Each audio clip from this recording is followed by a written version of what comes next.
On today's episode of Andy Ari, presented by BetMGM, it is a pick show. That's right. BetMGM has provided us with all these great lines and totals for Week 13. The headliner, of course, USC headed to Oregon for the Pac-12 Oh, wait, no, not for the Pac-12 championship. But the winner probably winds up in the playoff. The loser may or may not. Also, you got Missouri going to Oklahoma. You have potential chaos in the ACC still. You have Nebraska headed to Penn State with a starting quarterback making his second road start. Can he do it in front of 107,000? Also, Tennessee going to Florida, trying to win in the swamp for the first time since 2003. Another great week of college football coming up. We'll pick the games next on Andy and Ari on 3, presented by BetMGM. We are presented by BetMGM. We use BetMGM lines and totals. And you can join us by joining BetMGM. If you have not signed up for BetMGM yet, use the bonus code CFB, as in college football, CFB, and you'll get up to a $1,500 first bet offer on your first wager with BetMGM. Here's how that works. Download the BetMGM app and sign on using the bonus code CFB. Deposit at least $10 to place your first wager on any game. You'll receive up to $1,500 in bonus bets if your bet loses. Just make sure you use the bonus code CFB when you're signing up. So download the app, deposit at least $10, place your first wager, up to $1,500 if your first bet loses. Use the bonus code CFB when you sign up. Make this college football season one for the history books. Make it legendary with BetMGM. See BetMGM.com for terms. 21 plus only. U.S. promotional offers are not available in New York, Nevada, Ontario, or Puerto Rico. Gambling problem? Call 1-800-GAMBLER in the U.S. Call 877-8-HOPE-NY or text HOPE-NY 467-369 in New York. Call 1-800-NEXT-STEP in Arizona. Call 1-800-327-5050 in Massachusetts. Call 1-800-BETS-OFF in Iowa or 1-800-981-0023 in Puerto Rico. First bet offer for new customers only, subject to eligibility requirements. Rewards are non-withdrawable bonus bets that expire in 7 days in partnership with Kansas Crossing Casino and Hotel.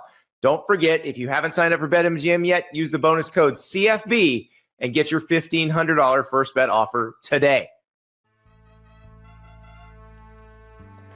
Welcome to Andy and Ari on 3, presented by BetMGM. It's a pick show. It's week 13. It's the week that if you have a chance to take a bye, you have. If you are in the SEC, you may still be playing an FCS team, though next year you're probably not going to be allowed to do that because there'll be a 9-game conference schedule. But Ari, we've still got some very interesting games, and we have some games that can very much affect college football playoff picture, whether we know they will now or not, because there's probably going to be one that at the end of the day we're like, oh my God, can you believe it?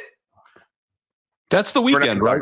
This is the official grab-ass weekend of college football. Oh, yeah. Weekend before rivalry weekend when the slate. Happy grab-ass week, Ari.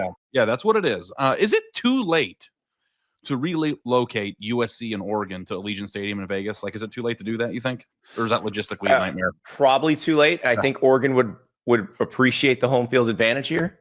What if they moved it to Allegiant Stadium and didn't allow USC fans to buy tickets? That would be a fair...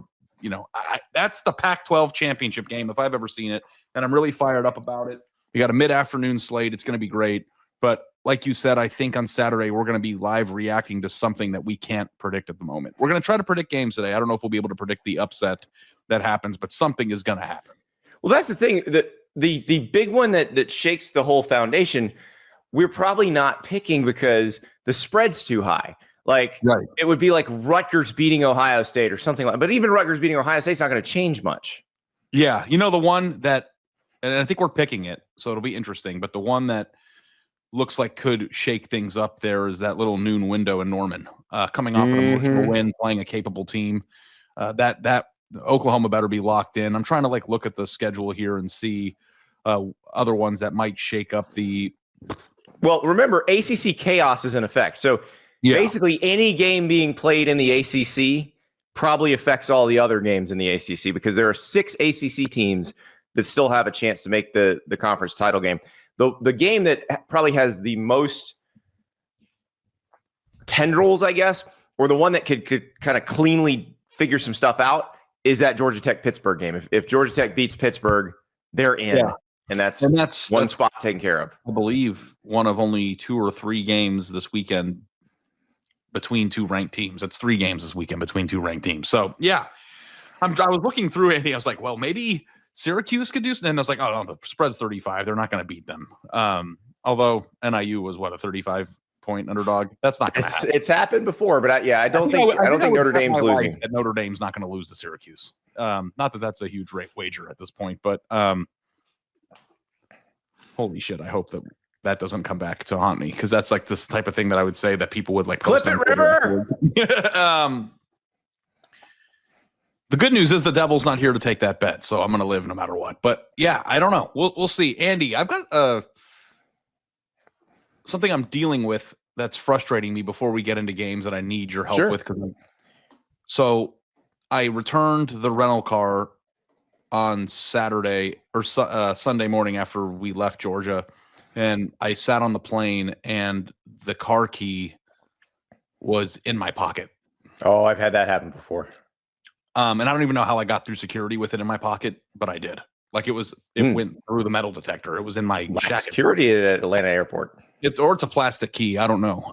But they're making it really hard. They called me and like, can you send it? We'll email you the address to send it to. And I was like, sure, I will send it back. And like, I can't get a hold of anybody and haven't been told the address. Oh, they guard the direct numbers of the rental car actual location at the airport with their lives. One time I had somebody charged me for a tank of gas when I had returned the car full. And I found the number to talk to the person at the desk. And they were in such shock that I had found the number. They're like, you're not supposed to have this number. I'm like, great. You're not supposed to charge me when I return it full. Can you help me with this? Because I feel like I'm trying to help them out and they're making it hard on me. Did they tell you where to mail it? They said, you have to mail it. And I said, sure. And then they said, and because I was on the plane and we were taking off, said, I'll email you the address. I said, great. That email never happened. And I can't. Oh, well, call them back and tell them to email you the address again. And now we're back to what you just said, which is I can't get in touch with anybody. I get called. Well, call the 800 number that takes you to the call center in Mumbai, and they'll tell you. Okay. You can do it. All right. Ari, let's make you some money. Maybe. We had the same record last week. First time all year we've had the same record. A loser. We were both 4-5. This is my first under 500 week in a long time. But listen, it was bound to happen. I still stand by my USC to cover pick. The rain wasn't that bad. They should have covered. Oh well. I am 60-48-3 on the year. Ari is 42-67-2 on the year. We got some games to pick this weekend. Ari, I believe you were right. The game. And maybe because we're talking about it, like I think the Oklahoma fans are like, please talk about it more. Please continue to talk about this. Because if we talk about it, the Oklahoma fans are probably thinking maybe it won't happen. Maybe there won't be an upset. But Missouri goes to Oklahoma. Oklahoma is a 9.5-point favorite in this game. Now, the spread may change over the week because we're not sure if Bo Pribula is going to play for Missouri. He warmed up before the Mississippi State game, but he didn't play. Matt Zollers played the game. But it seems like Pribula may be able to come back. And this is one of those injuries that sounded like a career ender, but I guess does not take as long to recover from it. A dislocated ankle against Vanderbilt. And I thought that meant real long rehab, but it doesn't. So he is potentially back. Does that change the way you feel about this game? Yeah, I mean, it would certainly. Getting your starting quarterback does do that, but we're looking at a single-digit spread here in a game that is maybe, was it the most emotional win, obviously, for Oklahoma during Brent Venables' tenure, the most important one going on the road. Like, it just seems like a letdown spot. Like, Oklahoma fans are now like letdown spot already in like playoff mode, and we don't need to. We'll do this on Tuesday night when we react to the show, the playoff rankings on the show. But like, I think that they have maybe a chance of getting in at 9-3, but they have to win these two games like they don't. Like, or play these games like they don't. So yeah, like, I don't think there's the 9-3 thing relies on a lot of other things happening. Oklahoma wins 2 more games. Oklahoma's in the playoff. In the playoff, right? And Oklahoma might have been the team that gets the SEC Like I was looking through it, Andy. The SEC has like an outside chance, I think, of getting 6 teams in to the CFP. I don't know if that's going to happen. Maybe it won't, but like it seems like all but certainly they're going to get 5 because Oklahoma beating Alabama didn't drop Alabama out, but it inserted them back in. So that's like an additional team. So like in your bracket here, let's count up how many you have. 1, 2, 3, 4, 5. Okay. And I don't know like Vandy or Texas have a chance if other people lose, but they're not. I don't know who's got to drop. I mean, really, it would have to be Notre Dame losing and getting knocked out, or some other thing that causes Notre Dame to get knocked out. But I don't think Notre Dame gets knocked out in favor of another SEC opponent. Yeah.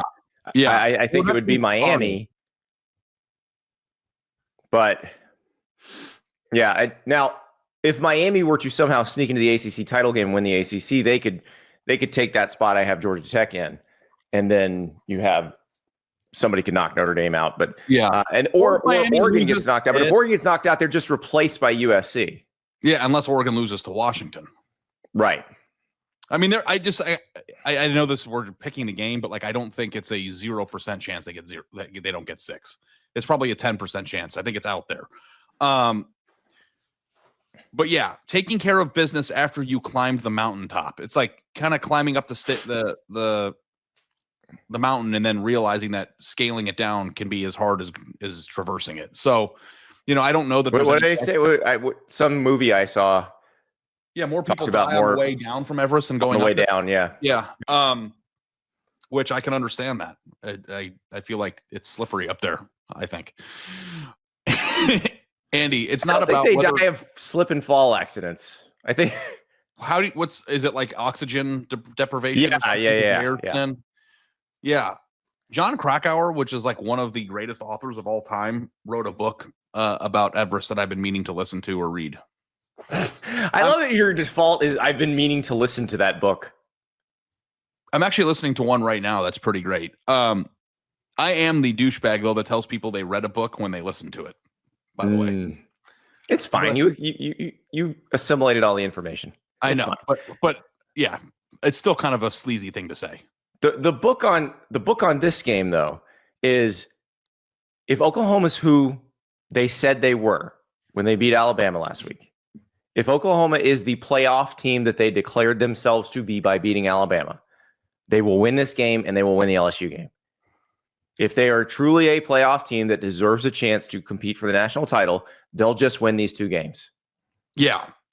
But that's not what we're talking about here. We're talking about whether they'll win by enough. I don't think there's any question that Oklahoma is a better team all around than Mizzou.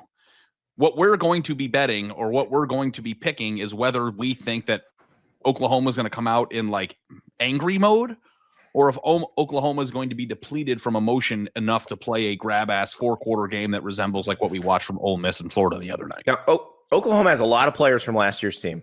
Now, they, want to make the playoff. Yes, want to show they're much improved from last year. But the reason I say that is because this game last year was bizarre. Mm-hmm. Remember how it ended? I don't. Remind me. Zion Young returns a fumble for a touchdown. Tristan Newsome hits Jackson Arnold. So it's a sack strip. Mm-hmm.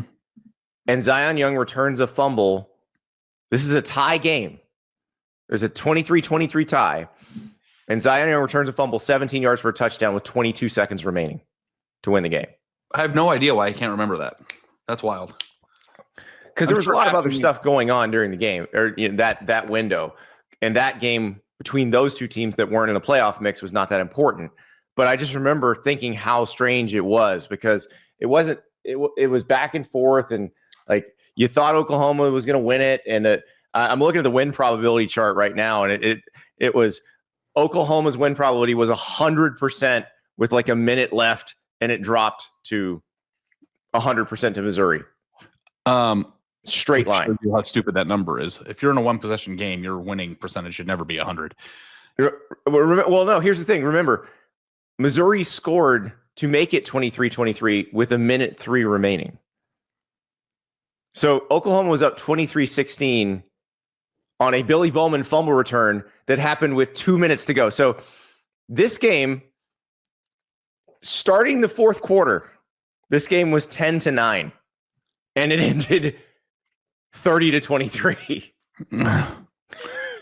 Sure, And they traded leads multiple times. Yeah, I bet that game happened probably after Oklahoma had already lost a bunch, and it wasn't like a big fixture of like it was November 10th. So, yeah. So, but what I'm saying is, the Oklahoma players who were there for this last year, I don't think will take Missouri lightly because they remember that mess of a game. So I think Oklahoma is going to take this very seriously. I think Oklahoma is significantly better than they were last year. I think they're better than they were last month. I think they're where they need to be. Mm-hmm. So they just got to bring it home. Now, do they bring it home by 10 points or more? I do. If they are that team, Ari, I think they cover this. Are they that team in your mind? I think they are. I think all they have to do is win to be that team. It's hard. I don't think they have to win by 15 to be that team. I'm going to take Mizzou in the points.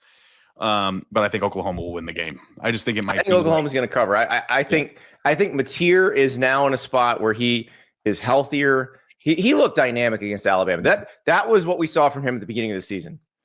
And I don't know there's a lot of defenses that can deal with that. It would be so cruel if Mizzou rushed back a quarterback or a quarterback came back from injury and played well enough to knock out Oklahoma after Oklahoma's 2 losses came while John Mateer was rushed back. You see what I'm saying there? Like, I do.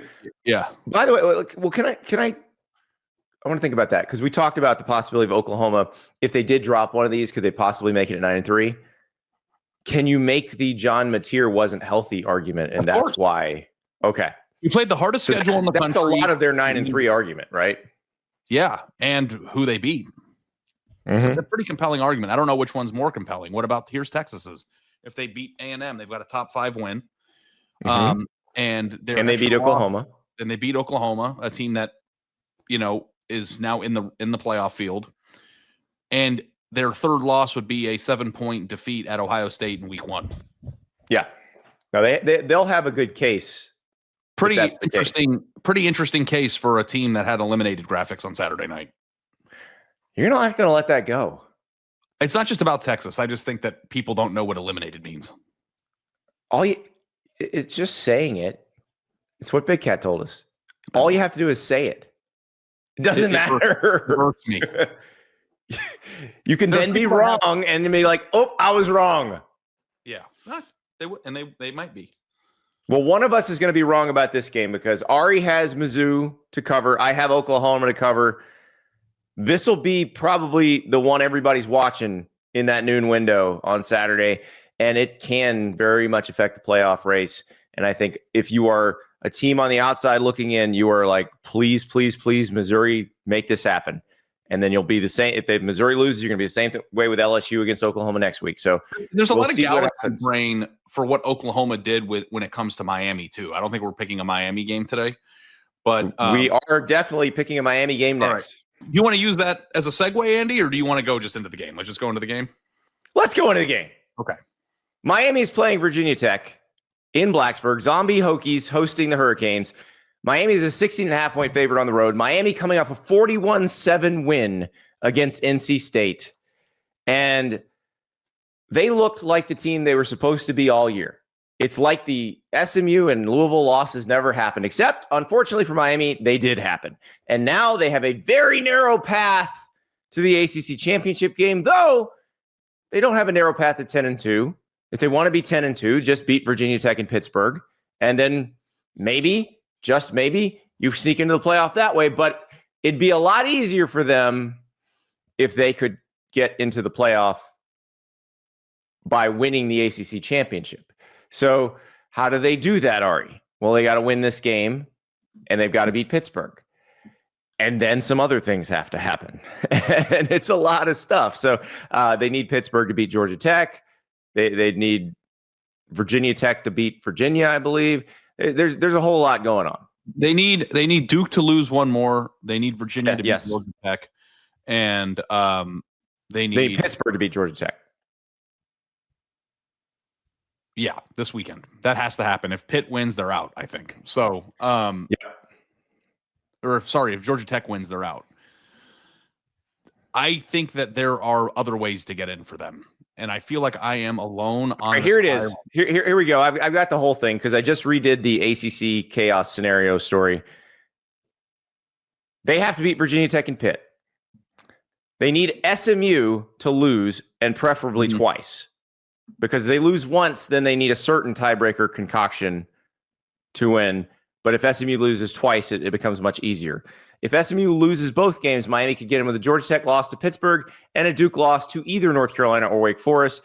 Miami needs to avoid any tiebreakers with Virginia because they're not going to win any of those. If SMU only loses once, Miami needs to be in a tie with SMU, Pittsburgh, and Georgia Tech. And they would win that tiebreaker based on opponent conference winning percentage. Yeah. It's. I think that it's possible, but it's unlikely. So I've really struggled because I think that on one hand, Oklahoma beating Alabama kind of screwed them because it took away a spot. But then on the other hand, I'm wondering if Oklahoma or whatever SEC team goes into that spot takes their place, and it creates, like, it manufactures the death scenario for Notre Dame, which is one spot for Notre Dame, one spot for Miami. They're head-to-head compared. Like, I am still, and they're right next to each other. And they're right next to each other in the standings. I am convinced they will take Miami. Notre Dame is going to get hopped this week. Notre Dame started in the first poll at number 10, and everyone thought that the committee was telling you what they think of Miami. But the cool thing about feelings and the cool things about notions in college football is that that's a moving proposition. Like, what you think about a team in early November doesn't necessarily mean that can't change. They thought that Miami was wildly inconsistent, and at the time that they were, right? They lost 2 of their previous 3 games. But if Miami wins 4 in a row to get to 10-2, I think it's going to be a really hard proposition to keep Notre Dame out if there's only one spot for them. So in my opinion, and I don't know if this is going to be true, and I know that people think that I'm railing on them, but we're talking about Miami. Either Miami and Notre Dame will go to the playoff if they're both 10-2 at the end of the year. But I don't think there's a scenario in my mind that Notre Dame would go to the playoff at 10-2 and Miami would be left out at 10-2. Like to me, that would be insane. So we'll see if that happens. That's my thought. I don't know, because they had them 8 spots apart and then 5 spots apart. And then it's going to be 3, and then it's going to be 2. And okay, but there's been no consistency to it at all. And I'm not going to say it would be insane because I don't know. I think that if they make that decision, my personal opinion is that is insane. Is that a better way of saying it? That's a better way to say it. So this game, Virginia Tech is not good. They just went to Florida State and lost.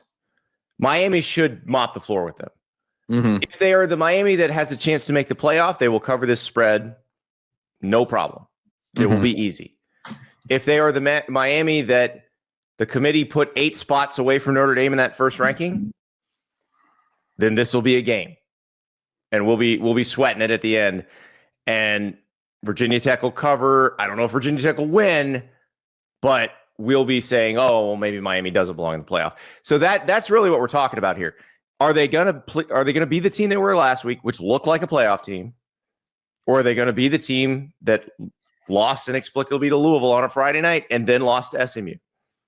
I feel like Miami is kind of morphing back into what they were at the beginning of the year. Now, obviously, they took a vacation from that, and that vacation from that might cost them a chance to compete in the playoff.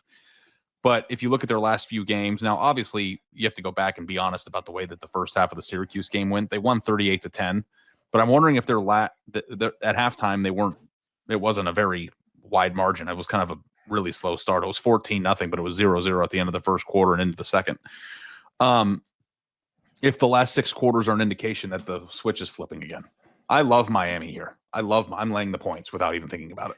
Meanwhile, Virginia Tech, more worried off the field about who their next coach is going to be. They want James Franklin to be their coach. James Franklin is slow playing them, waiting to see if Florida State opens up or waiting to see if some of these other jobs are interested in him. I don't know what's going to happen with that, Ari. I don't know. Could have opened Florida State by beating Florida State on Saturday night, but they didn't. I wonder, I don't think that there's any carryover to the locker room from Like, is that a distraction, you think, to the players that the administration? No, I think the players care at all because a lot of the players aren't going to be there. So yeah, but I think that Virginia Tech is like the non-scary zombie. I'm laying points. I think Miami's going to win by a lot, and I think they're going to start. I mean, like the only way in their minds, the only thing they can control is to blow teams out and start looking the part. Because they're number one. And we'll see where they wind up in the committee rankings on Tuesday night, because if they do creep closer to Notre Dame, then I think you're right. I think that's telling us what we think is going to happen. We do have to have a frank conversation about what Vanderbilt, Utah, and BYU have done resume-wise to be ranked ahead of Miami at some point, because there's not a lot of quality wins there. So it's not a resume. I'm telling you, they're using those predictive power rankings, and those things love Utah and love BYU. Do you know when I did the mock playoff committee, I asked questions in the room about who would be favored to who, and Bill Hancock at the time called me a degenerate in front of everybody. I mean, was it wrong? Now that he's not wrong, and everybody laughed, and it was really funny. But now you're telling me that's what's steering the ship. Well, Bill doesn't work there anymore. I know. I'm going to call him. I'm going to be like, hey, Bill, listen, pal, maybe I was innovating. No, I said it all along. I was like, how come you don't let Vegas pick the tournament? Because they'll pick the teams that are probably going to be the closest together. Yeah. But that's what they're doing. It's if you want to know why, that is why. That's why Utah is where they are. I think it's insane to emphasize projections over results, but like that's just like, maybe I'm old fashioned. I don't know. Am I like a get off your lawn person? Why are we emphasizing what could happen over what did happen? I just think it's funny that you're the one who loves these numbers so much, yet you don't want them to have anything to do with it. Well, I mean, I think that for this, like to me, like I 100% believe in Vegas's ability to tell us who's better and to project the future to a certain extent. Like I'm with you on that. I would love it. We need to talk to our people at BetMGM and say, if your power rankings pick the playoff, what would the field look like? Let's contact them this week and see what if they can come up with that. Yeah, I mean, I don't know if they would do that, but it would be very interesting. Yeah, I mean, it would be interesting. I mean, all you have to do is look at any FPI, any like power rating poll, and it's like similar to that. No, but I want to use theirs because I don't know. Of course, what's an FPI. It will be similar because that's. But I trust BetMGM more because their actual money's on the line for sure. So. And if they're ESPN's wrong, money's not on the line if FPI is wrong. The fun thing about being BetMGM is that if they're wrong, there are people who are smart enough to exploit that and take money from them. So, yes, I on one hand, I agree 100%. Like, yes, gambling lines do help you contextualize things, but for the sport itself, what I enjoy doing in my spare time and the activities that I partake in shouldn't be how we rank teams. Like we have to use results of games or there's no reason to play them. And we can't get to a point where there's no reason to play them. That sound you hear is the Miami fans cheering for you because that's what they want. That's what they want to hear. That's what they want people to believe. Everybody should be cheering for me. Well, yes, of course. The games need to matter. I will take Miami to cover. You will take Miami to cover. See what happens. Maybe the U's back. Maybe. Let us go out west. The game of the day. USC at Oregon.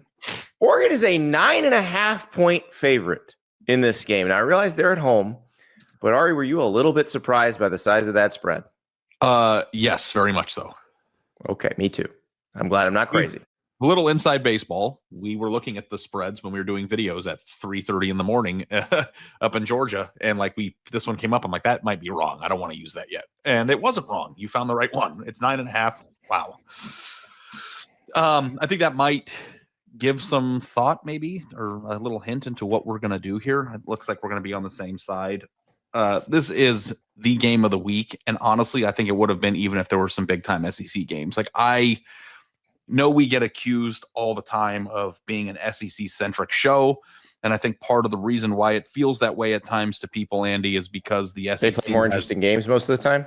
Top 10 teams are more in the SEC, and their commissioner is very powerful, and they're getting a lot of coaches at the moment that are in tough situations. Like, it's kind of hard not to talk about the SEC a lot because there a lot of what happens there is what's driving the sport. But in the name of, the everyman who might not live in the South and might not be in SEC, like, we should and are spending time with this. Like, this is an important game, and I think it's a nostalgic game. This could factor into the Big Ten race. This will certainly factor. The nostalgia factor is just a bonus, Ari. Yeah, this is an incredibly important game in the story of this season. Yes, for a lot of reasons. One, Oregon has found itself in the Indiana spot, and I know that Oregon people don't want to hear that, but that's where Oregon is right now. It's the same spot Indiana was in last year, where when you look at the schedule at the beginning of the year, you're like, oh, this is a pretty tough schedule. We'll be fine here if we're 10-2. The schedule hasn't turned out as tough. Oregon lost to the best team it played. As long as they only have one loss, they're fine. If they have two losses, they do run into the problem because, I bet Alabama will be ranked ahead of them despite having one more loss when the committee rankings come out tomorrow night. They have to be careful here. If they have one loss, they're fine. If they have two, they still might be fine, but they might not. So that is something to worry about. USC, on the other hand, we went into the season thinking USC was not going to challenge for a playoff spot. Here they are in a game where if they win it, they will be very much in the mix. And if they win this game and then the UCLA game, I think they're in. Yeah. And it's a huge step forward for USC. And I will argue that the win against Iowa was a huge step forward for USC. Lincoln Riley called it a culture win. I think he's right. That's all the things we've said about USC in the Lincoln Riley era, that they're not physical enough. When the other team needs to, they'll just run it down your throat. These are the things that this USC team has started to rebel against. It's started to show that maybe it's not going to be that way forever. And if this team can go to Oregon and beat a very physical, very good Oregon team, then maybe our stereotypes of the Lincoln Riley USC teams are wrong. Yeah. Yeah. And the styles here, Andy, are more similar, like you said. So, Andy, where are you leaning? I think you said it all there. It doesn't seem so many points, dude. It seems like a lot of points. Now, okay. It seems like DeCorian Moore is going to be back, maybe, because Dan Lanning, before the Minnesota game, said they thought they might get him back. They did not get him back for Minnesota, but they did get Kenyon Sadiq back, which is another big time weapon. So if they have DeCorian Moore and Kenyon Sadiq, then their offense is considerably different than the one you saw against Iowa, considerably different than the one you saw even against Minnesota. That makes a difference. That does stress the USC defense quite a bit more. Oregon is still a really good running team. Oregon can control the ball on the ground against really good teams. And that makes you worry about USC, because can USC stop the run, force Dante Moore to beat them with his arm? I think that's the best way for them to win. Now, on the other side of it, Oregon has a probably a more athletic defensive front. Well, not probably, definitely a more athletic defensive front than the teams USC has run the ball really effectively against so far. Now, Michigan's sort of the outlier there, because Michigan's got a pretty good front seven. And USC controlled the ball on the ground against them. So I just think, I have no doubt that Jaden Maava and Mekhi Lemon and Jacoby Lane are going to be great. But if USC doesn't run the ball effectively, I think Oregon can handle a one-dimensional team. So that's really what it's going to come down to. Are you opening some holes? Is King Miller, ripping off some 8-yard runs? If they are, this is going to be a down-to-the-wire last team with the ball type game. Yeah. I am kind of in a tough spot with Oregon, because when you look at the sum of their parts, I feel like they should be looking more explosive and more dominant than they have in the last month. And I think that team might still be in there. And like 9.5 seems like a lot, but you might be watching the game on Saturday and be like 9.5 isn't nearly enough. Like that. Yeah, maybe like Ohio State last year, where it's like there's a switch, and if it gets flipped, you're dead. Exactly. Like I think that Oregon's ceiling is higher than USC's, just based on Agreed. the personnel. So I'm still going to take the points here. It's a lot of points, but it is possible that you and I are texting on Saturday and like, what the hell were we thinking? So 100%. Yeah. I'm not super confident in this, but I still think I think I was wrong at the beginning of the year about USC. I think I thought they were going to be a slightly souped up version of last year's USC team. And I think they're considerably better than that. And I'm kind of excited to see what happens when all these recruits they have coming in get there. If they keep doing what they're doing and then add some more elite talent into that, then they will be a playoff team. So I just like the way they've evolved this year. And I just don't know that I'm ready to say, oh no, you're still a notch below these other teams. Because I'm not sure Oregon is necessarily on Ohio State's level. Mm-hmm. I don't know. Yeah. So I'm going to take USC to cover here. I don't know that they win outright, but I do think they're going to make this a fun game. And if they do win, then they are ahead of schedule. Yeah. And that's very important for them. But Oregon, they win, if USC they still have that Washington game. If USC they would be a competitive game though, or how do you feel about where they are in their schedule? Oh, I think this can be a very competitive game. No, I'm picking USC. No, I'm saying like for Lincoln Riley in the schedule of USC's build. Like if they play a competitive game, lose, finish 9-3 or whatever, like are they like, do you think Lincoln Riley's earning back welfare right now? I don't know that the administration is necessarily like doing backflips over it, but I think they're fine with it. I think they're looking at that and saying, you got the team better than last year. You're in the right place. You're recruiting well. And next year's your year. Make the playoff or else. Mm-hmm. I wonder how the fans are feeling. I think they're okay with it right now. You know, the USC fans have not been as impatient. They haven't. Some of the SEC fan bases or some of the other Big Ten fan bases. I think they are a little more patient, possibly because the nice weather just makes them pretty cool about things, like pretty chill. I don't know. They do not freak out the way some of these SEC fan bases freak out. It's also been a lot longer than some of these SEC fan bases since they've been very good too. So like, there's a longer probably pathway to great than like say, I don't know, LSU for instance. You know, I think they can see it though. I really do. Yeah. Okay, we're both on the Trojans. We'll see what happens. And but I'm super excited for this game, and I hope we all should at least, acknowledge how cool this is to get a little Pac-12 flavor back in our life for at least one weekend. Absolutely. So yeah, somebody hang a Pac-12 championship banner after this. Go steal it from Washington State or Oregon State. I think Washington State's going to be the Pac-12 champ this year. I know that, Michigan beating Ohio State could muck things up in the Big Ten standings. But this is the Pac-12 championship game. Whoever wins is alive. Whoever dies, whoever loses dies. And it's those two teams. Can't wait. Let us go to Nashville. Kentucky goes to Vanderbilt. Vanderbilt is not going to be in the top 12, I don't think, of the CFP rankings. They are not going to be slotted to be in the bracket for sure, because obviously there's some automatic bids there. But as long as Vanderbilt keeps winning, there's a chance that Vanderbilt could make it. They got to win, though. And 3 weeks ago, Ari, I would have said they're steamrolling Kentucky. 9.5 points isn't nearly a big enough spread.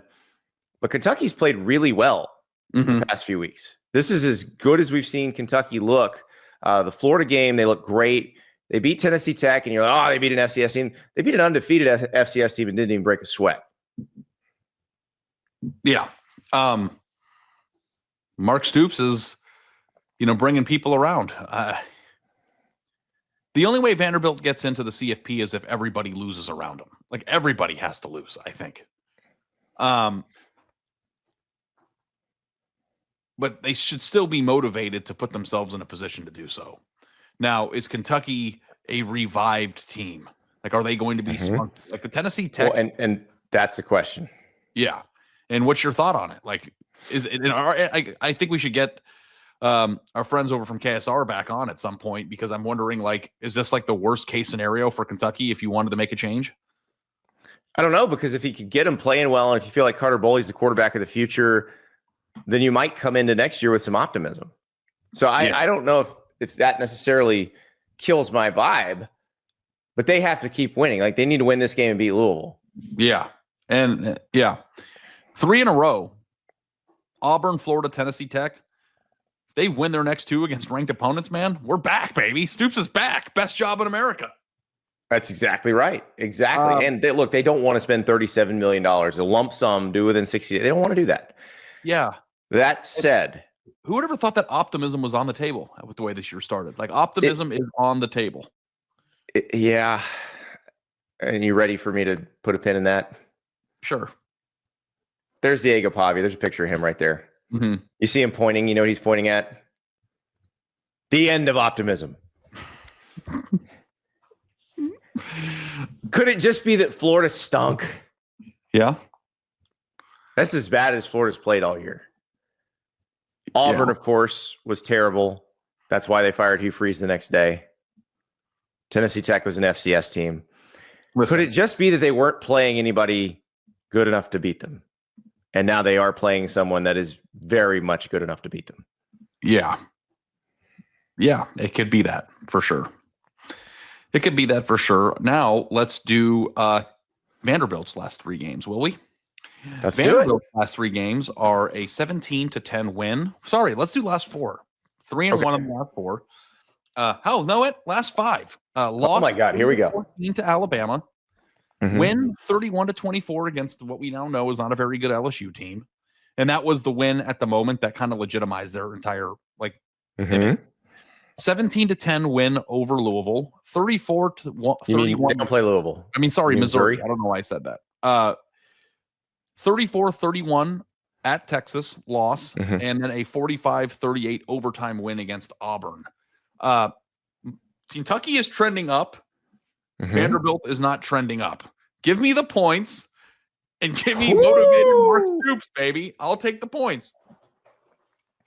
Give me Diego Pavia and putting the brakes on optimism and motivation. Give me Vandy to cover to set up the highest stakes Vanderbilt Tennessee game in the history of that rivalry. I actually hope you're. I mean, I guess you don't need to be right, but I hope Vandy wins because I do need Tennessee Vandy to be big. It could be very big. Yeah, it could be real big.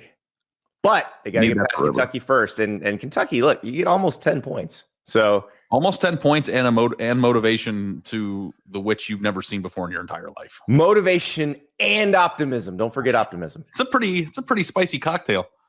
That's right. Now, if you're making your cocktails at the tailgate, hopefully you got your chairs, your ice chests, all of the accoutrement from Academy Sports and Outdoors. The holiday season is here, and Academy Sports and Outdoors has the legendary gifts you need at undefeatable prices every day. Shop in-store or online at academy.com to save on gifts on everybody's list, from football jerseys and basketball hoops to fire pits and deer stands. The most wonderful time of the year happens here this Christmas. Give the gift of fun from Academy Sports and Outdoors. And absolutely, if you are setting up somebody for the tailgate, if you're buying them the jersey of their favorite player, if you are getting, the deer stand, you need a deer stand? They got your deer stand. They also have all the ice chests you need to make sure you have any sort of libations you might need in the deer stand. Academy Sports and Outdoors. Go to academy.com and shop today. Ari, this is going to be fun.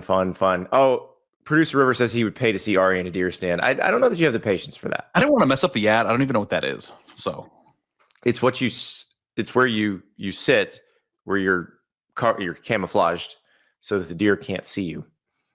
I thought that's what the camouflage is for. Okay. It's also what the camouflage is for. Oh, so you actually inside of like a structure? It's not a fully It's a enclosed tent. structure, but it's a place. It is a place where you can sort of hide. This might be the least surprising thing you've ever heard, but like the idea of like shooting an innocent animal is like really hard for me. Well, look, I know we deer eat guns. it. Like I'm not a PETA person by any stretch of the imagination. I will gladly eat your meat. I'm a big meat fan, and I understand that it's a sport and people should enjoy what they do. I feel like I personally would have a hard time with it. I can't see you doing it. Yeah, I'm a wuss. You got to do it. Everybody do what you like. And then also going up and getting it and then like prepping it to cook would be awful. It's like somebody does that for every piece of meat you eat, Ari. I know. I'm just saying this would be hard. What is that? Is that river? Look at that. How did you get that up there? So that's just a quick search on our media bank for a deer stand. I thought. Oh, okay, good. There you go. So that's a deer stand. The guy's wearing bright orange. Yeah, that's the color you wear. The deer are colorblind, Ari. Oh, didn't know that. See, the more you know. Deer in the headlights. I don't think the headlights has to do with color. Yeah. I think that's more just stunned and Just terrified. stunned that you're gonna die soon. Yeah. Bright colors are still bright. This show is insane. Okay, let's just go to the next game. Now I need to see Ari on a deer stand. That's going to be with the SI. All the AI photos that people make of us on the internet, like Ari in the deer stand is the way to go. I don't know this, and I'm sure you know the answer to this. But I probably when you go to someone's home, and I actually find it very cozy to like see like buck heads on the wall, like and being like it's cold outside and you're in the fireplace. So you like all of it except the process of acquiring. I'm totally for it. I'd kill as many of them as you want. I'm not anti-killing them. I'm saying I would not be good in doing it. But the thing that sounds even worse than the actual killing of the animal is that like let's just say you take down like a 60. How much does a buck weigh? Like 150 pounds? I think it depends on the size of the animal. So take on you it could be bigger than that. Yeah. Oh, yeah. Let's say you take down a 250-pound buck. Who's carrying this? Like, what happens after? Like, do you put it on your shoulder and carry that thing? Have you ever seen a human being in a movie try to move a dead body? Like, is that what you're doing out in the wilderness? That sounds terrible. Well, what they do is you've seen guys do it where they've got one set of legs over one shoulder and one set of legs over the other shoulder, and most of the weight goes across your shoulders. Okay, and then you carry that all the way back to wherever you parked? Yeah. Great. I'm not going to ever be doing that. Okay. Got it. There's no like dolly? Okay, no thanks. Hold on. Let me get the hand truck. All right. What if you kill two? Then you carry two. Okay, Andy, if you think that like carrying 300 pounds on your back is like a normal activity. They're not 300 pounds. Okay. You might have two people carrying as well. You could. Yeah. You've seen that too, right? Yeah. Sounds miserable. You're like navigating through branches. The thing's bleeding. You're carrying it's one set of the other person's being like. We got you. No physical activity for Ari. Have you ever moved before? That's the worst activity in the world. Now you want me to do it outside with blood on me? Don't you get deer jerky afterward? That's true. Eventually, I can just go buy that. You could, and that's what you'll do. All right, let us go to college. By the way, Andy, you said in the press box, what were we waiting in line for? And Seth Emerson said something. Oh, I have no idea. Yeah, we were waiting in line for pecan pie in the press box on Saturday, and Seth Emerson said, making pecan pie at home is really good. All you have to do is go to the grocery store and buy the stuff and then put it together. And you're like, well, you can also just buy the pecan pie at the grocery store. That's how I feel about meat. Okay. I feel like the people at the Publix bakery are better bakers than me. Yeah. So. And now I'm okay with that. Much more complicated skinning and cooking a dead animal into jerky would be, and they're definitely better than that at me. Yeah, everyone is better than that at you. Or better than you at that. Okay. Yeah. Michigan at Maryland. Ari, after watching Michigan Northwestern, I saw the spread of this game and it was just like, oh boy, this is complicated. Michigan's a 13.5-point favorite on the road at Maryland. Michigan's coming off a win at Northwestern where they had to walk off of Wrigley Field with a winning field goal. Michigan tried as hard as it could to give away the game. -5 turnover differential for Michigan in the game. Okay, so On the one hand, I cannot imagine Michigan playing any worse or playing any dumber than it played at the end of the Northwestern game. They simply cannot. It's impossible. Correct. You can't play worse than that. Yeah. Like, I can't imagine that if they're ripping off 7 and 8 yard runs with regularity, that they're going to just randomly start throwing the ball when they don't need to. Right? Right. Well, yeah. Right. Right? Right. All right. I think they're not going to lose a turnover margin 5-0, right? Probably not. I'd say the odds of that are very, very low. I mean, the fact is that Michigan actually should be pretty proud of itself. Like, turning the ball over 5 times and getting no turnovers and winning a game is hard. That's not an easy thing to do. It's damn near impossible. Look at that. You know how good they are? They are so good. They can give the other team 5 free possessions. Is this like when I went over that one weekend in picks and you're like, well, it's just as hard to go over as it is to get them all right. I also think that they had 5 turnovers, and I think they also had a turnover on downs or 2. So, there was one turnover that was going to be a turnover on downs, but they managed to fumble it anyway. Oh, okay. So then, I don't know what it is. All I know is that it was a botched exchange on a handoff. Yeah. When the Michigan Wolverines, best known for pulverizing you up front, lined up in the shotgun on 4th and 1. Yeah. Yeah. Or maybe it was the pistol. It was one of those. I need, and I say this every week, and I'm just speaking it into existence. I need Michigan to be 9-2 at Thanksgiving. I need it. I want to be eating my Thanksgiving meal, knowing that the following day I'm going to be on an airplane to Detroit for our trip, knowing that game is for Michigan's playoff life. I need that. We're going to be at the MGM Grand in Detroit on Black Friday. We'll be watching the games in the sports book, doing instant reaction shows. And then we're going to the big house for Ohio State and Michigan in Ann Arbor on Saturday at noon. It will be a significantly different vibe if Michigan loses this game to Maryland. Yeah. Now, significantly different. Ohio State and Michigan will always have a great vibe, but we need the stakes vibe on top of it. And if you're in the Detroit area or will be at that game, stop by the casino. Check us out. We'll be there watching the games. It's going to be a good time. I'm taking the points here because I know that it's not going to be easy just because of the way my life works. That's my analysis of this game. It's not anything to do with football, Michigan or Maryland. This is my life. Your life. It's because of the way your life works is why you're taking the points. Yeah, I'm taking the points because I know that we're going to have to sweat this thing out. The same way we had to sweat it out on Saturday. We're at a tailgate. Well, I'll ask you this. We talked about this a little bit with Virginia Tech and their coaching situation. This is a little more near and dear type coaching situation with Maryland. Mm-hmm. So Maryland's AD, Jim Smith, came out on Sunday and said, Mike Locksley is coming back in 2026. We're going to invest in this program. We'd rather invest in players in the program than pay somebody to not work. So that's what we're going to do. Do the Terps get a bounce back from that? And remember, Maryland has not won, I believe, since that Wisconsin game. I believe they've lost 6 in a row. You know their first loss of the season. Do you remember what it was and how it happened? It was they lost in a fourth quarter comeback. It was Washington, right? Yep. They were winning 20-3 in the fourth quarter and gave up 21 of unanswered points to lose. And they were, I believe, at home. They were. Yeah, they had 3 gut punches in a row that started with Washington, Nebraska, and UCLA. Now, Andy, I've watched quite a bit of Maryland this year. And they were run off the field by a playoff team when they played Indiana on the road. They lost 55-10. But all 5 other losses during the 6-game losing streak were competitive games, or 4 out of 5. I was going to say the Illinois game just last week was not competitive. Yeah.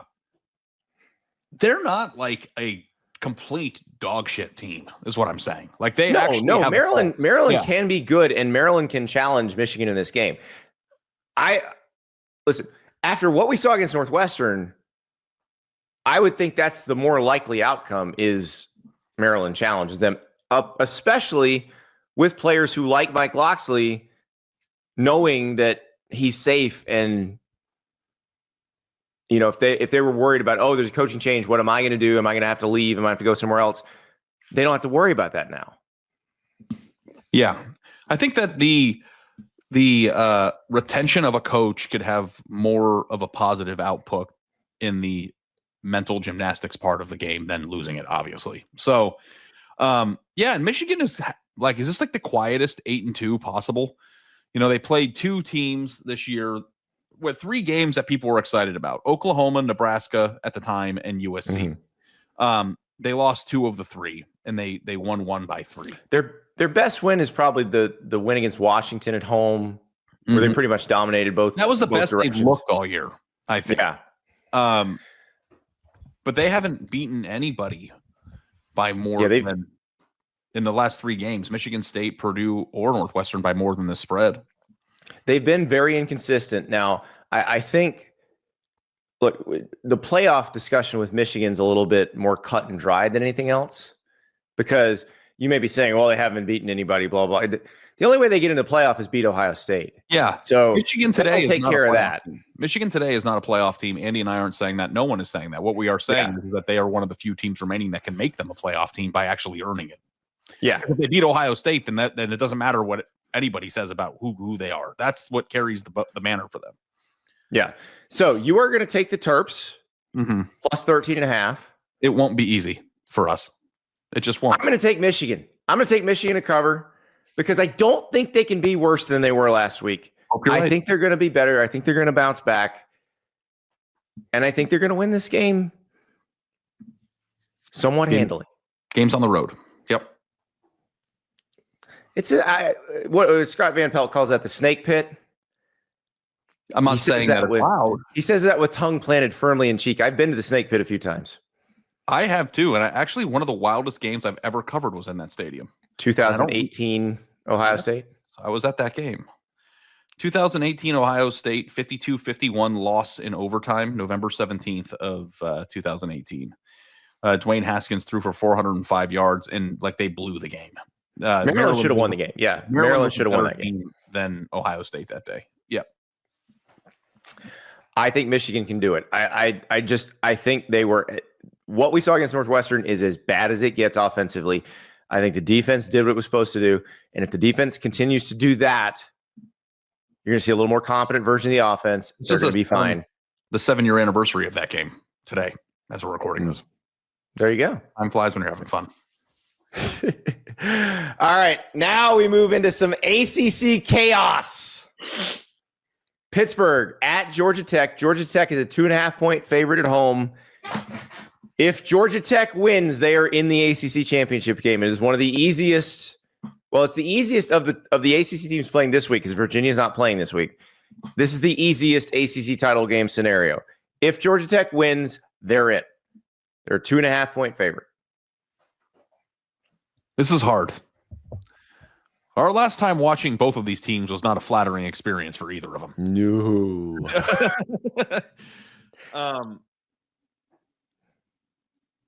Georgia Tech losing kind of feels like it has to happen because that's who the ACC is this year. It would make the most sense. And Georgia Tech looked bad against Boston College. Boston College is terrible. And Georgia Tech needed a walk-off field goal. Yeah. And we cannot discount or even take into account at all what happened with Pitt Notre Dame, because that team didn't care about that. Oh, it didn't count. It didn't count. Yeah, Pat Narduzzi, this game counts, according to Pat Narduzzi. Yeah, he doesn't care if they lose to Notre Dame. They have to win their next 2. Pitt is partially in the position that it's in because all of its big games are backloaded in the end of the schedule. We saw them play a really, really good team, a playoff team on Saturday, and it was a bloodbath. If Georgia Tech is a playoff team, or if Georgia Tech is the best team in the ACC, they should win the game, especially because it's at home. Yeah. But I'm going It's a baby spread. It's a little tiny spread. So we're not the spread's kind of irrelevant in all this. But I think I'm going to take the points here because the ACC brand wise is complete chaos this year. It's the whole conference is chaos. And what are we going to do? Go through all that and then just have Virginia and Georgia Tech win out and make it like that there's no tiebreakers involved? Of course there's going to be tiebreakers involved. And the way we get there is by Pitt winning. I'm going to take Pitt to win the game, not just the points. All right. ACC gonna ACC, according to Ari. I'm going to take the Yellow Jackets to cover. And if the Yellow Jackets do indeed cover here, then it sets up a very interesting game at Mercedes-Benz Stadium the following week against Georgia, where if they win that one, they don't even have to win the ACC to make the playoff. Now, I know what you're saying. The Georgia Tech team that got killed by NC State and just barely beat Boston College, they're going to beat Georgia? No. I'm saying if it's not that Georgia Tech team, if it's the one that we saw earlier in the season, that one might have a chance because we saw Georgia Tech take Georgia to 8 overtimes last year in Sanford Stadium. So that's the question is that team that we saw playing really well for most of the year, is that team still in there or is it gone? Has it been replaced by an inferior version? You are banking on it having been replaced by the inferior version. I think it can come back. So I will take the chance that the last 2 games we've seen Georgia Tech play are not representative of what they are this season. Can I just push a little bit here? Yeah. What game are you referring to when you crave the old Georgia Tech back? Will you look at their schedule? Because I'm trying to figure out what you're talking about. I mean, the ones where they won. Like which one? The 24-21 win against Clemson, the 27-20 win over a Colorado team that doesn't know how to field a football team. Hey, Georgia Tech had 3 turnovers in the first quarter and came out. Wait, that's not helping my argument at all. When you say the old Georgia Tech coming back, because I'm like, I'm just like, don't. So know what you're saying is they were this team all along and they regressed to the mean. You mean the one that should have lost to Wake Forest because that guy was offsides? I don't know if like there's like a Miami in there that like. You may be right. You may be right because their only blowout win is Syracuse, which can't throw, and they handled Duke, but that game was competitive for most of the game, and Duke has 5 losses. So just like waiting. Yeah, I was just like as you were talking, you may be right. You may be right. Yeah. This is just maybe who they are. Oh no, crap! You know what? What we're thinking. You know what you're clinging to. And it's a completely reasonable thing to cling to because I was watching the Clemson game too. They looked really good against Clemson during a time in which we thought Clemson still had a chance to be very good. And they beat them. And it was a really exciting game. And the way that they did it was awesome. It's very easy to think romantically about Georgia Tech because of that game. And I don't blame you for it. But if you like think that there's like some overdrive mode that they have that they haven't done yet, like I don't think that's there. I think they're better than Pitt. I think Pitt is a product of their schedule more than they are a product of who they are. But they have an exciting quarterback in Heinschel who's young and can throw the ball a little bit. They're not playing Notre Dame this week, and it should be a highly competitive game. And the ACC, to me, is more of a hodgepodge of randomness than it is any like team taking the bull by the horn. So I'm going to just go with the randomness. I think that should be the new conference motto. The ACC, a hodgepodge of randomness. It is. It's going to be a Miami, spectacular hodgepodge. Yeah, like what they got when like Miami and Florida State and them all joined the conference is not that they have not gotten the results that they needed to be viewed differently. No. And they got them to attach themselves to the Clemson run, so that helped. But like if Florida State and Miami would have held up their end of the bargain, and if they all would be awesome the way that some of the teams in the Big Ten and the SEC have kept their end of the bargain, like the ACC would be a different conference. Also, I was talking to my friend who's a Miami fan, and I think that this was very interesting. If you are a conference that perceives yourself to be getting the short end of the stick in terms of national perception and national disrespect by the playoff committee, I think you need to do a better job of scheduling your best teams, playing your best teams. Now, in the ACC's defense, it's kind of hard to know that Virginia was going to be in this position, so we didn't know that, but there's too many of these teams haven't played each other, and I think it sucks. So, yeah, and that's going to happen when you have 17 teams, and you don't really have marquee programs where you know they're going to be great every year. It's like Miami and Clemson not playing this year. It's just like it might not be fair to them, but they have to play every year. It should. I mean, yeah. The other leagues have fixed rivalries that we can count on. And yeah, the ACC probably should have. But the problem is you don't know. Like, what would Miami Clemson mean for you this year? What would you mean? I'm actually giving the ACC the get out of jail free card. Like, there's no way to predict that Georgia Tech. But that's the problem is they don't have enough. Like, you want there's a mix. And Brett Yormark said this really well, the Big 12 commissioner at Big 12 Media Days this year. Like, you want a couple to kind of separate a little bit. Mm-hmm. And then you want some people to be good every once in a while that are surprises. And that's fun. And that's a great story. You don't want just a random mess every year where you have no idea who's going to be good and who's not. Fair point. That's the problem. So you're going to take Pittsburgh. I'm going to take Georgia Tech. Let us go to State College. Nebraska at Penn State. Penn State is a 9.5-point favorite at home. Ari, I watched a lot of the Penn State-Michigan State game on Saturday. That was Penn State's first win against a power conference team this year in Week 12.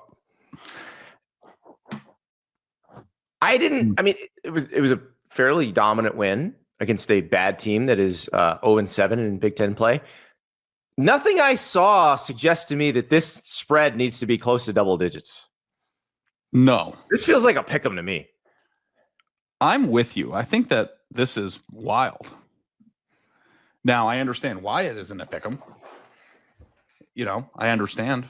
This is a team that is athletic enough to play Indiana down to the last minute. They have good players. But the product that they've been doesn't mirror that, which is why their coach is no longer their coach. This is a huge game for Nebraska's program. Period. Like, they need, and listen, they're not 100% healthy. Their quarterback is not playing. I just feel like Did you watch their backup against USC? I was going to say their backup might be playing at I don't want to say it. I don't want to get nailed. TJ Lateef looked really good against UCLA. Okay. TJ Lateef was 13 of 15 for 205 and 3 touchdowns against UCLA. Now, that doesn't mean he'll do that at every game, but that was his first start, and that is a very promising thing. I agree. Now, I'm not saying that there's going to be some great replacement on the quarterback hierarchy going into the offseason, but for Nebraska fans, they are disappointed because, listen, now looking back now with the way that Minnesota has played, there's no reason why they should have gotten their ass kicked by them. They're not. That's not a fair representation of who they are. And if they didn't lose that game or lose it by the way that they did, I think they'd have a very different taste in your mouth. But I still think that Nebraska is a solid to above average team. And that's not a great proposition for the way that Penn State's played games this year. So I think the spread is too big too.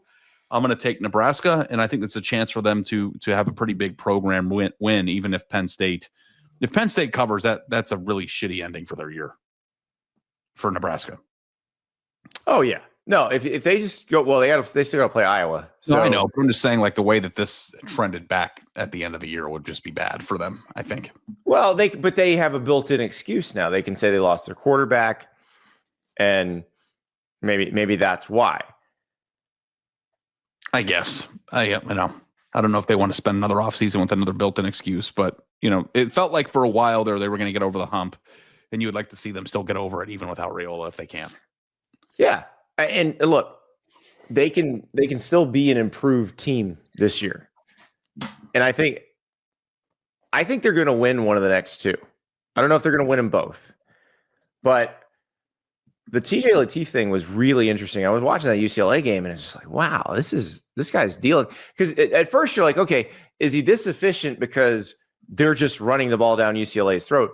They weren't really. They were averaging 4 yards a carry. Emmett Johnson had a good game against them.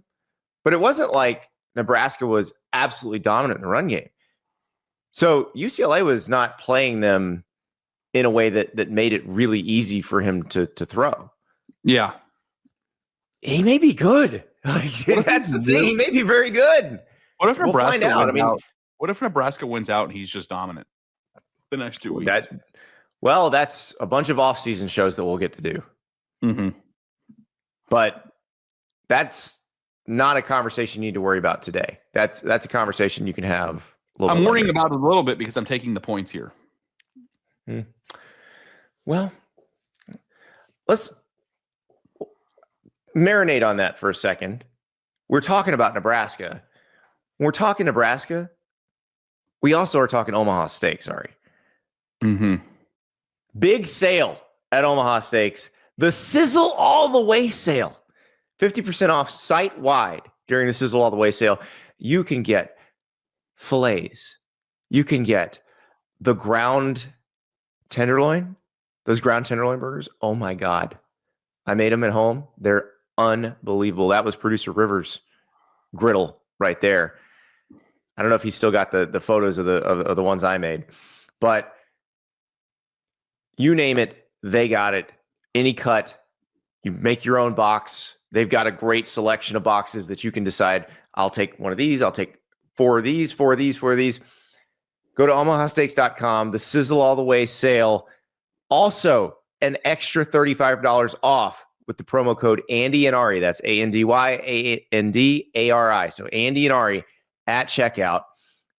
Get yourself some of that seasoning too. That the Omaha Steak seasoning is spectacular. We've been using the steak seasoning on like chicken, and it's been great. Oh, it's great on everything.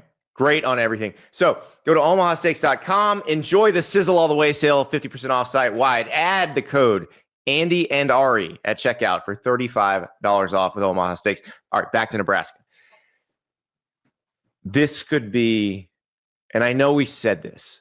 How many times we said it this year where I said this could be the game where they'd look back and like, here it was. This was the turning point. Maybe this is it. I know it doesn't put them in the playoff or anything like that, but this is the kind of game where Vegas clearly doesn't think they can win. I'm looking at it like, wait a second. Haven't we seen Nebraska get better?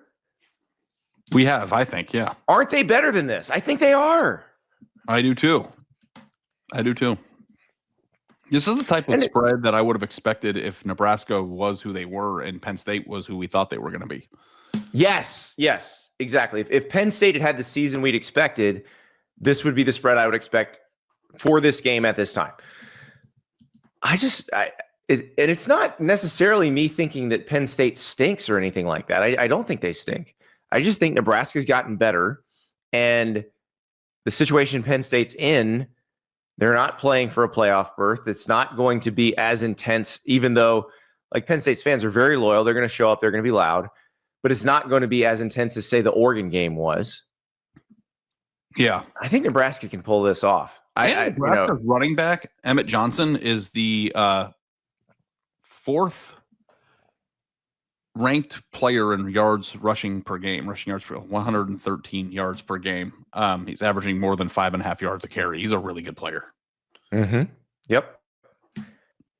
So we shall see. Now, obviously, good running backs on the other side of the ball too.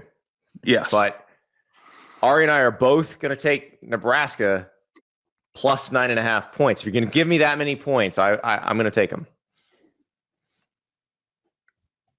Let us head to, a few miles from my house, Ari. Tennessee coming to the Swamp. The Vols are a 3.5-point favorite on the road. Tennessee, a little trivia question. Who coached Florida the last time Tennessee won a game in the Swamp? I'm just going to guess because I think I know generally how long it was. Was it Steve Spurrier? It was not. You're actually one away. Okay. And it was more recent than that. It was Ron Zook. Ron Zook was the coach in 2003 when Tennessee came in. I believe Tennessee hit a Hail Mary at the end of the first half of that game. It was a very bizarre game. But that's the last time the Vols won in Gainesville. Listen, I've been at a lot of these. It's not because Florida always had the better team. There might be a little voodoo going on with this thing. In this case, it's the Zombie Gators. The Zombie Gators have not won a game since Billy Napier got fired. So the Zombie Gators are 0-3. They played Georgia and Ole Miss, which we think are playoff participants. They played them tough. They got annihilated by Kentucky, which is most definitely not a playoff participant. You think they get up for Tennessee, Ari, or do you think they've just said, yeah, we're done? Can you contextualize how important this game is for Florida fans? I don't mean this specific year, but just the rivalry in general. It's not important anymore because there's no more SEC East and neither of them are competing for anything. Is it important to Tennessee fans though, for some reason? It's important to Tennessee fans because they haven't won here in a while and they'd like to do that. Okay, but there's no added rivalry edge between these two. Well, it's if you look at the history of it, Florida's been pretty dominant in the rivalry. Yeah. So, but Tennessee fans would love to get over whatever the swamp curse or whatever it is. So, absolutely, it's important. Winning this game is kind of important for the SEC in general in terms of how many teams they want to get in, because you want Tennessee to remain a quality win for some of the teams that are like on the fringe. Right. You want Tennessee to have a chance to finish this season 9-3 or 8-4, not 8-4 or 7-5. Yeah. Seems like the spread is suspiciously low. I don't think it's that low. I think if you watched Florida play Ole Miss and you watched Florida play Georgia, they're very talented. They're just not very well constructed. You know, I've missed every Florida game but one this year. Every single one of them. I haven't had a worse read on a team than I have on any team this year outside of Florida. Well, they're wildly inconsistent is the problem, because like you'd think a team that almost beats Ole Miss in Oxford and a team that has a chance to beat Georgia in Jacksonville, you'd think that team would beat Kentucky, not get beat by 4 touchdowns against Kentucky. Yeah, I mean, it's like, look at Tennessee's games, though, man. Like, their losses are to Georgia, Alabama, and Oklahoma. Like, I'm laying the points here, dude. That's not enough for me to, like, come on. Right? What am I missing here? You're missing the curse. I've seen too many of these. I need to see them win before I can pick them. You're picking Florida? Give me the Gators to cover. You scallywag. It's a curse. Wow. I mean, supernatural is supernatural. I'll give you that. Boo Carter gone from Tennessee. No Boo Carter. Wendell Moy, their guard, got hurt in the New Mexico State game. They're trying to figure out if he can play or not. I think Tennessee's the better team here. But again, I've seen it happen too many times. Now, the thing is, and this is where you'll be right and I'll be wrong. If Florida's just said, whatever. We had our audition for Lane Kiffin in case he decides to come here. We're done.